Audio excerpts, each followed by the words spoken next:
everyone, and welcome to our very first Wisdom Chats. My name's Phil Holdsworth of Aurum Gold, and we're going to be talking all things money and mental well-being related. And I have a guest, Rachel, who's with me. Rachel, would you like to introduce yourself? Yeah, hi guys, I'm Rachel Surtees. I'm the Rambling Psychotherapist. I'm a therapist and relational leadership coach. And Phil and I have been chatting away in the background every time we've met up about all things mental health and money orientated. And we've got our heads together and got some ideas together about the main themes around Christmas. So we thought it'd be a great idea just to jump on and speak to you guys about it today. Yeah. I certainly, when I think about leading up to Christmas and what are many of the influences, if you just take the sort of media on TV, the adverts, I mean, they do portray a really sort of wonderful style of Christmas, almost like pandering to people's expectations of what Christmas ought to be. But Yeah. how often can we be disappointed? And also the effects then afterwards when we realise how much money we spent over Christmas as well. It's Absolutely. it's phenomenal. And Rich, I was just thinking, from a sort of a well-being point of view, what are kind of the kind of things that people could be sort of experiencing when we sort of think of Christmas as a whole? Okay, so one of the main things that I find with people out the other side of Christmas, actually, so when people come to see me out the other side of Christmas, one of the main kind of issues that have arisen is that they are either a bit disappointed or a bit fed up or angry that their expectations haven't been met of Christmas. Mm. And one of the biggest reasons for this is exactly what you just alluded to there, Phil, about the adverts and the way that the media portrays Christmas for people. And it's what I like to call the Disney Christmas syndrome. So people have a fantasy idea about what Christmas is and should be. And some of that will be based on what they see in the media. Some of that will be based on their own kind of family story of what Christmas is. Some of that will be based on their previous experiences and previous good times that they want to relive. But ultimately, it all comes together to form a really unique story of what Christmas is for each individual. Yeah.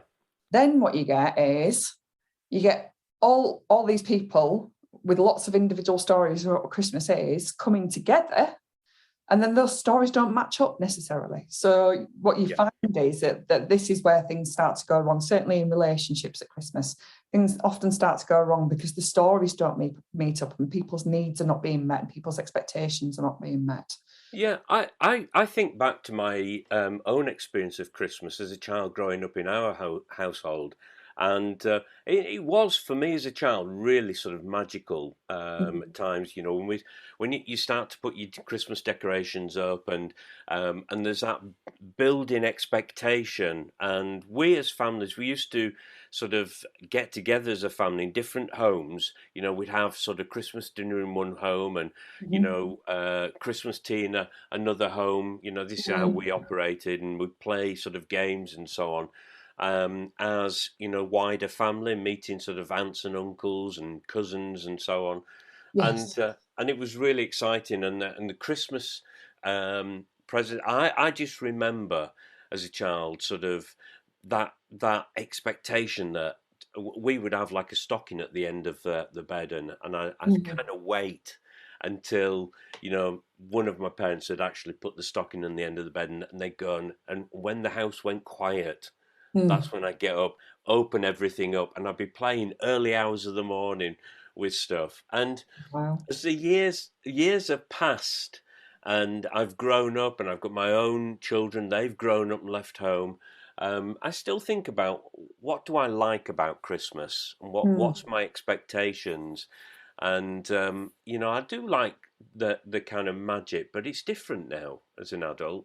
It seems very different, and I'm trying to create something, and yet you're right, you don't always get that sort of mix. So myself and Penny, my wife, we'll have an idea ourselves as to what we want to do, but we then have other things to consider. We might Yeah, have other people absolutely. to consider, and Yeah, I mean, take my experience at the moment. I'm in a new relationship, so we're both we've been married previously in a new relationship, and we're doing the whole blended families thing, and yeah, that two sets of people's Christmas, and trying to work out how on earth we navigate that and make everybody happy as well. Uh, yeah, yeah. it can be really intricate, and tricky to navigate. Yes.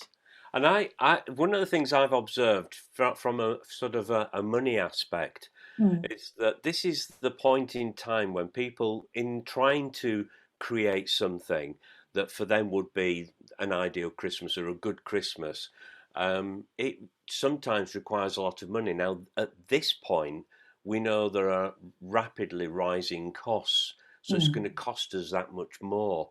And mhm. if we don't have a kind of handle on it, then it can be one of those things that later on comes back to bite us in the backside. Absolutely, absolutely.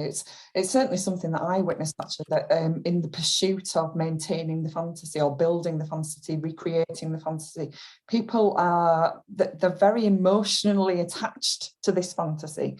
It Yeah, holds a huge emotional charge for them.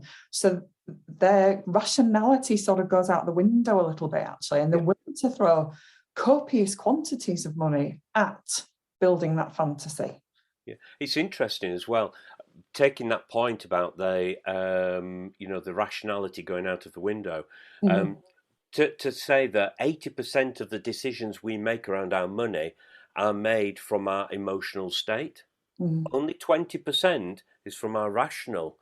And when you think on that basis, if we are not aware of our emotional state and what's driving our emotions, how very quickly we can make decisions that we could later regret.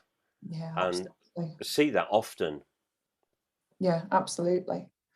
So, from my point of view, again, just thinking about this idea of the fantasy, rationality going out the window, the huge emotional charge that goes Yeah, from a mental health point of view, and I'm guessing from a financial point of view as well, I think it's a really good idea to make these almost like semi-unconscious stories that we have, these fantasies that we have, really conscious and talk to the people around us that we're going to be hanging around with at Christmas about them, so that yeah, people, we all have an idea of what it is that we expect and what's achievable as well within. yeah, yeah. I think you're right, because one of the things I would say with regards to people planning for Christmas and leading up to Christmas is have a plan. Mm, If you don't have a plan, then you're just being sort of influenced and swayed by whatever's coming at you from social media, from the TV networks, mhm, and your own sort of past and your own desires, what you would like to achieve and experience at Christmas time. So having a plan enables you then to become more realistic, mm, but the key is sticking to that plan as well. yeah. And I know it's hard sometimes. When you see, certainly if you're comparing yourself to others around and you see how Mhm, they're celebrating Christmas and you think, oh, I wish we could be like that. I've seen so often people make choices because they've been sucked into this comparison.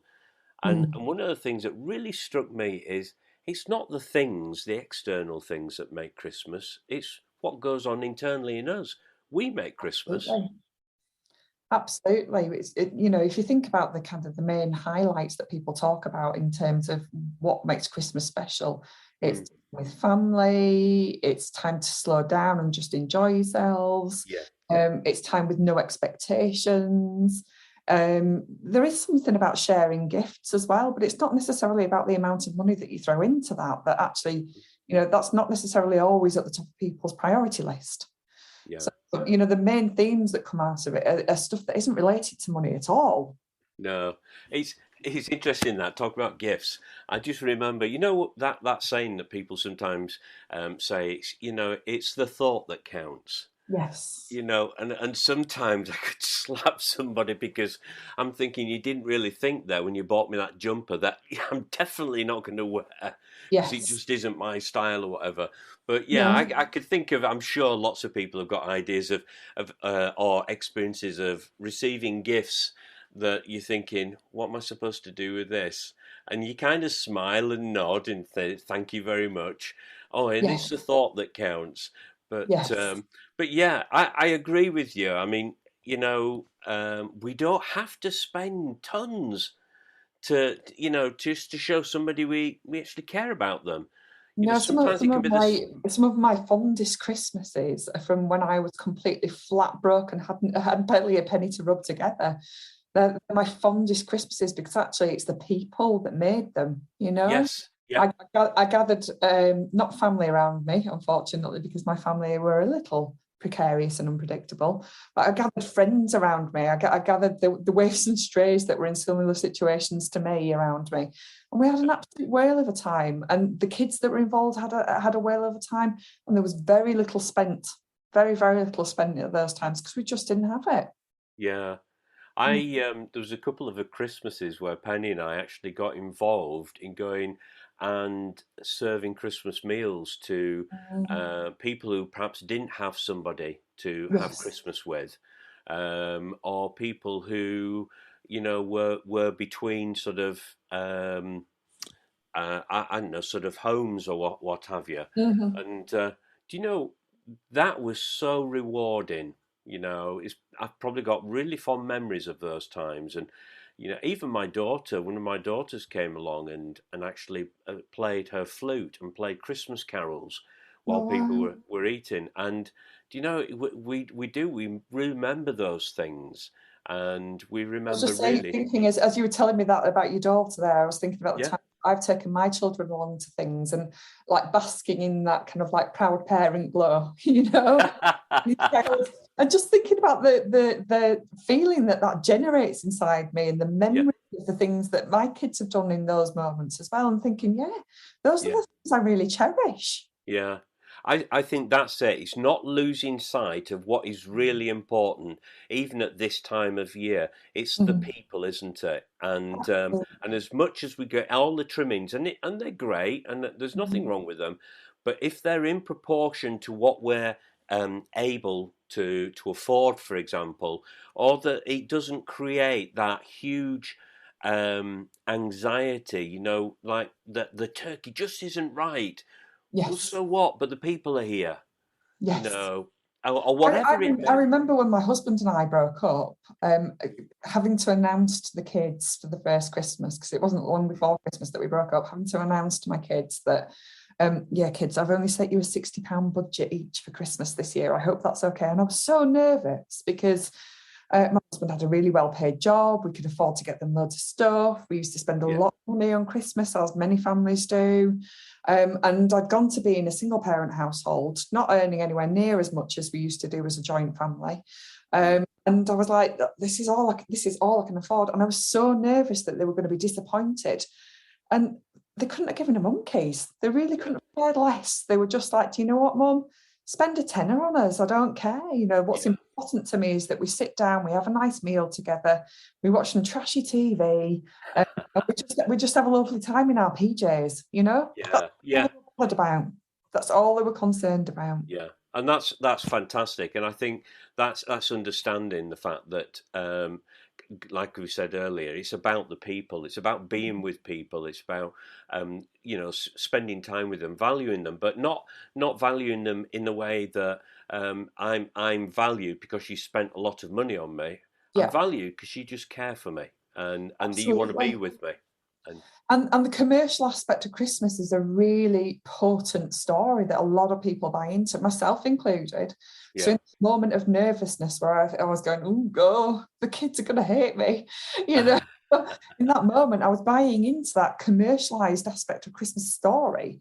That yeah, actually, what's really important is that I spend lots of money on people to let them know that they're valued. yeah, yeah. And Again, it's just a fantasy. it is, yeah.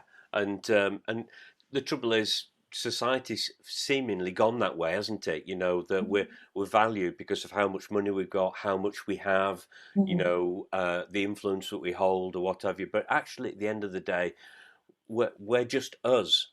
And if we Mhm. remember that we ourselves, just as ourselves, have value, Yes. and we can offer that value just by the fact that we just show our love, our care, or concern for other people. Mhm. It's great. So Rachel, just sort of wrapping this up a bit. What sort of tip would you have for somebody at this period of time that would help them sort of maintain their sort of well-being, their emotional and mental well-being? So for me, it would be about making those unconscious stories conscious. So what is your story of Christmas? What is the story of Christmas of the people around you? Get that out in the open, discuss what you're actually going to do, discuss what's achievable, and stick to that as a plan. Yeah, Um, that way, Christmas is everybody's expectations of Christmas are going to be met because everybody knows what the yeah. plan is. You know, nobody's going to be disappointed or upset because certain things haven't been done or certain things haven't been said or certain time hasn't been given. It's actually it's been mapped out in advance.